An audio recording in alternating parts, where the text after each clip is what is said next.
Evening all. Yeah, I'm feeling a bit off colour tonight because last few days I've had these kind of stomachache pains, like these periodic stabbing pains in my large intestine.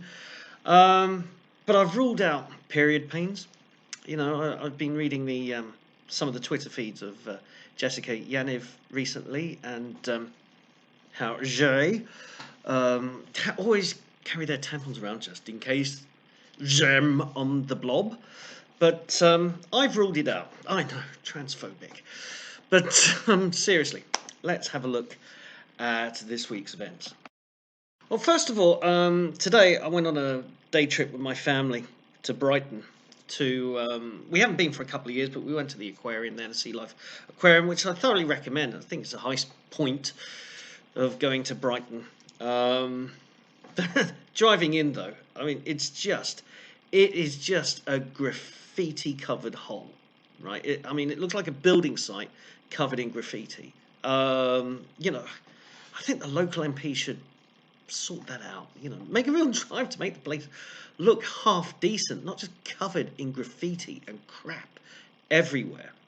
I'm not didn't hardly interact with the locals; they seemed fine, but it was just the graffiti and the works everywhere. Just kind of, I'm used to sort of building works, but this just kind of, they put the barriers up and it just seems to spill over the barriers, all this construction work. I'm not even sure if it's construction work, just kind of digging up the road, digging up grass, digging this, digging that, and just barriers and tape everywhere. Look like an absolute hole. Okay, I wonder who the MP is down there. I'm sure there's somebody important. Maybe they've got other things on their mind that they're doing rather than looking after their own constituency. So the big story of this week, the ongoing saga of Brexit. Will we have a general election? Won't we have a general election? So the Prime Minister has pushed for a December the 12th election, but apparently it's too cold. It's too dark out there. People might get lost on their way to the polling station. Well, we couldn't have that, could we? My advice to anybody is that if you care about things, and we're always told everybody's passionate. They're passionate about the future of this country. They're passionate about the EU. They're passionate about these things. So, okay, wear a coat, a hat, take a torch, and a packet of extra strong mints. Get to the polling station. Doesn't matter what the day is. We haven't got time to canvass. You've been bloody canvassing on the issues of the day for 3 years. This is an ongoing thing. Everybody knows what the hot button issues of the day. 90% of it is Brexit. And the other 10% of the batshit crazy ideas of Labour and the Liberal Democrats. Everybody's pumped. Everybody's primed. They want to do this. So the 9th, the 12th of December, people don't mind as long as it is soon. That's the thing. And even in the EU, the messages, just get on with it. We're that close, and of course what we've got is all the Remainers throwing anything that they can find to just get in the way.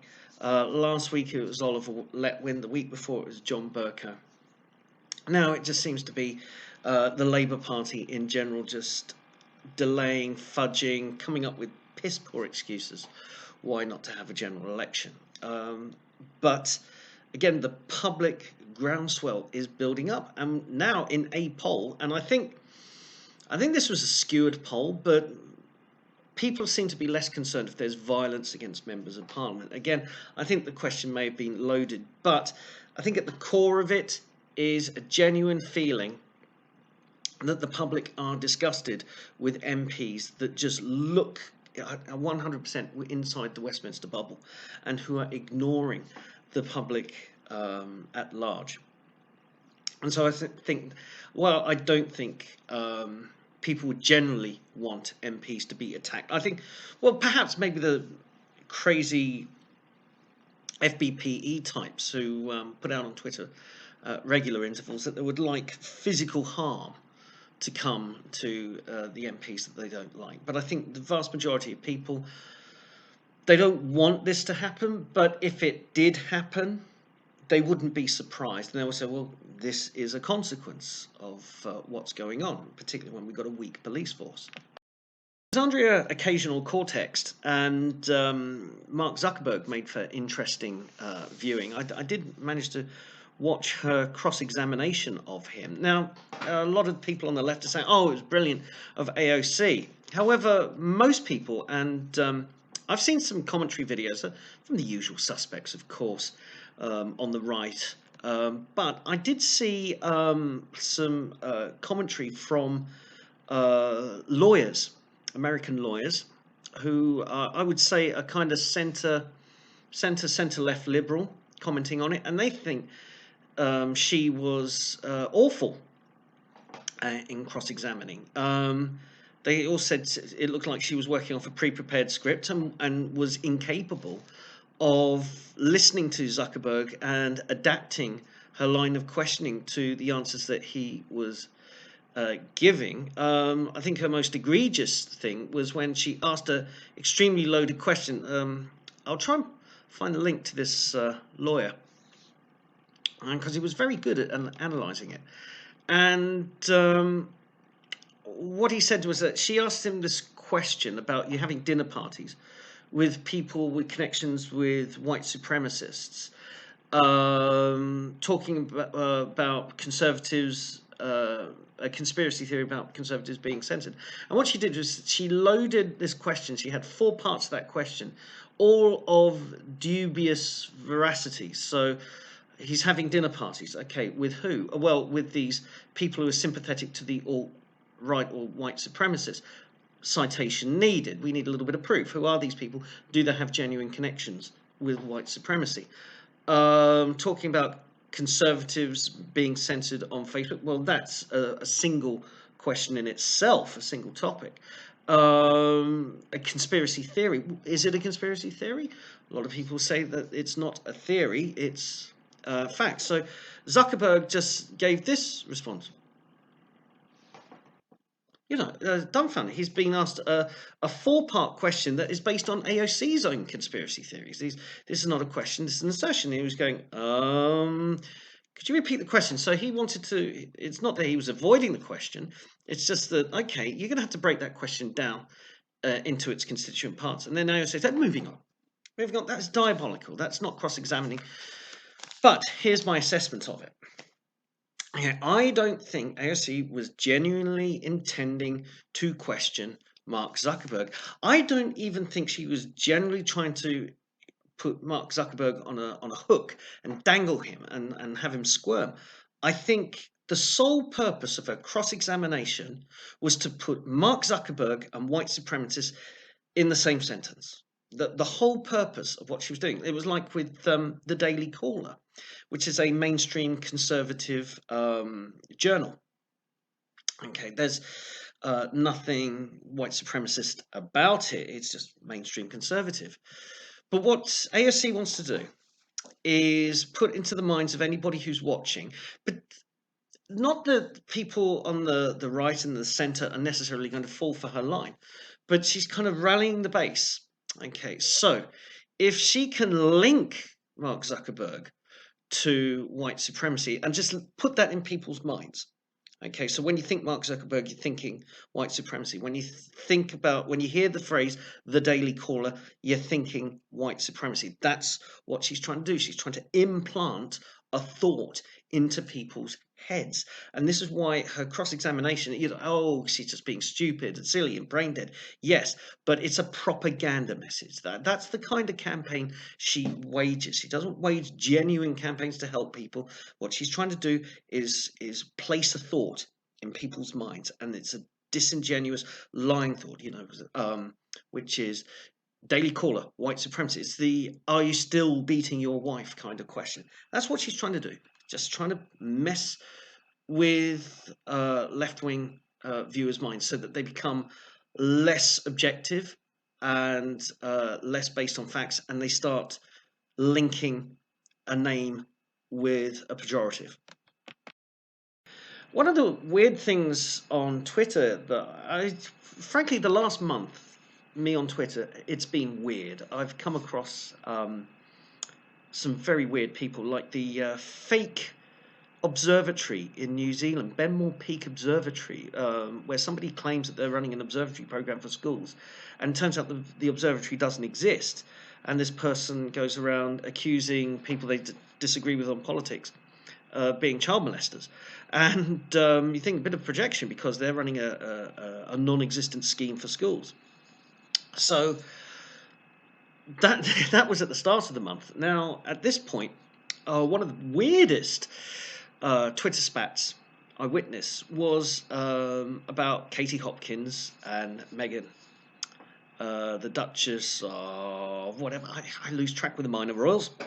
But anyway, Meghan and Katie Hopkins, and people saying, people white knighting for Meghan, saying she's so beautiful, she's so lovely, and Katie Hopkins criticising her. Katie Hopkins is ugly. Look at Katie Hopkins; she's 44 years old, but she looks hideous. Now, the thing that a lot of people on the right were pointing out is the rank hypocrisy here, saying we're not supposed to be judging on looks anymore. This is something you told us we shouldn't do anymore, and yet you're doing it. And people saying, well, an ugly face is an ugly heart. Hatred makes you ugly. This idea that Katie Hopkins is so filled with hatred and bile and racism that she has turned ugly as a result. I'd like to see the science on that. But as a consequence, Meghan is beautiful. Therefore, her beauty must come from some kind of radiant inner self. Well, not that idea on the head. Explain Maggie Smith then. Okay, so this idea that we can't criticise Meghan for being a hypocrite, because if we do, we're taking Katie Hopkins' side. It was really low IQ, low information debates, and I think a number of us in the on the right wing commentariat, some people that I think are very wise, very sound in their opinions, just got dragged into this whole thing and just saying, why are you white knighting for Meghan? We're trying to talk about her hypocrisy. And they tried to turn it to look like we're Katie Hopkins defenders. I think most of the more intelligent right-wingers don't particularly like Katie Hopkins. We just see that, she's allowed to spout her mouth off. There's a kind of visceral appeal for some people. She's a provocateur. Occasionally, she'll have absolutely the right take on a subject, but it won't be a take that other people haven't had. It's not kind of original. But I just say, in the public discourse, just let her speak. Let her trot off her thoughts if there's a demand for her thoughts. Yep, go ahead. And you need to debate her on the thoughts, not debate her on, she's ugly and Meghan's beautiful, and that's it. Morgoth's Review have just started a series called Archetypes of the Left, and the first one is called The Hatchling, the person that just absolutely reduces any attempt at serious discussion into a very naive, oversimplistic view. So this is, I think, would fit the description of a hatchling. Somebody says Meghan's good because she's beautiful, Katie Hopkins is evil because she's ugly. So that was weird, and Morgoth got it absolutely right. What happens is that if you're trying to advance an intellectual argument, you're going to be just run exhausted by the hatchlings, who just will reduce everything to utter simplicity, and as you try and expand on that, you'll just end up exhausted. So yeah, bit of a waste of time, that one. Right, I'm going to make a plug here for what should your search engine be when you're looking up stories. And earlier on this week, I've been trying to do research. Somebody mentioned in Twitter that a senior Labour MP said that lying or deceit in this over Brexit is acceptable because you're fighting for a bigger cause. Now, I wanted to get that quote and the attribution to the Labour MP correct. It was either Margaret Beckett or Margaret Hodge. Now, I'm not going to do that story actually because something else happened. Whilst I was doing a search for who said it, when I did Google, Google gave me everything. Get a Guardian article, Margaret Beckett. Margaret Beckett says she will be the caretaker PM. Margaret Beckett says that Jeremy Corbyn is the right leader. It's all this puff piece, everything, just everything from the left-wing media. That's what a Google search gave me. When I went to DuckDuckGo, it gave me everything. It's Spectator article, forum, political forum topics. The Guardian just was at the bottom of the first page of the search. So I would recommend, if you are going to do any kind of research on politics, not to use Google. No brainer. The other big story of this week was the TERF wars. So we got the trans exclusionary radical feminists on the one side and the trans community and their allies on the other. And there are hotbeds of contention. So what the TERFs have done is that they want to set up LGB societies and LGB support and cut out the T. And of course the trans community have responded saying this is transphobic. And what the trigger point is, and this is something that absolutely has to happen as a discussion on a wider level, is that they can argue about their bathrooms as all they want, but the crucial point, and the point that's going to win over the normies, where the battle in the middle ground is going to be, is sport. And what we are seeing is the destruction of women's sport, because there are trans athletes and trans women entering women's sports and now winning and now dominating. And right at a time where in the last 2 years we've been told that women's sport is the future, women's sport is the way to go. I cannot watch any male sport coverage now without female presenters being pushed to the fore, and that's a discussion for another day. But what we are seeing is that right at the time we're being told that women's sport is brilliant, fantastic, and it's the future, there's not going to be genuine women's sport, because biological women are just going to get pushed out. They're just going to make up the numbers in these competitions. And what that will in turn do is undermine the whole women's sport movement. People won't want to watch something that is blatantly rigged against biological women. And that's just going to push everybody to watching more men's sport.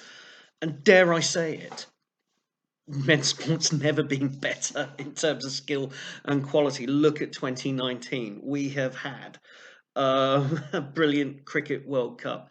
We are currently watching a brilliant Rugby World Cup. Already this evening, there is so much drama in the Mexican Grand Prix.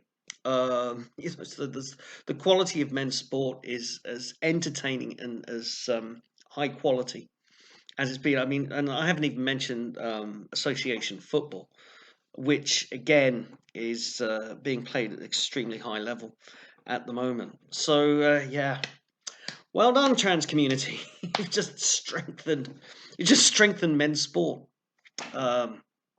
So on that note, I'm going to sign off now. It's a bit of a brief one because I'm not feeling too well. So that really does take the biscuit.